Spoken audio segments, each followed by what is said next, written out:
Ina gargaɗinku kada ku gudanar da babban taron jam'iyya na ƙasa. Gargaɗin shugaban hukumar INEC kenan ga jigajigan jam'iyyar haɗaka ta ADC. Shugaban hukumar zaɓe ta Najeriya INEC, Farfesa Josh Amopitan, ya gargaɗi jam'iyyar ADC da kada ta ci gaba da gudanar da tarukan jam'iyya da babban taronta na ƙasa saboda rikicin cikin gida da ya karaɗe jam'iyyar. Jaridar Daily Trust ta rawaito cewar bayan cire sunayen shugabannin jam'iyyar daga shafin INEC saboda hukuncin kotu, hukumar ta sanar da cewar ba za ta saka ido a babban taron jam'iyyar na ƙasa ba idan rikicin ya ci gaba.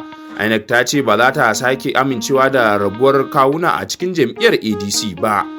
Tunda INEC ta cire sunayen shugabannin ADC, an jiyo sakataren yada labarai na jam'iyyar Bolaji Abdullahi ya ce jam'iyyar ba za ta dakata da ayyukanta ba, yayin da Amopitan ya yi gargaɗin cewa ci gaba da tarukan na iya haifar da matsalolin shari'a da kuma soke sakamakon zaɓe.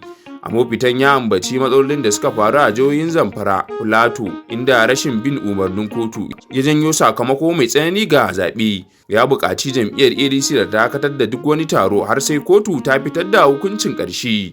Africa Trust, Salim Muhammad Gani.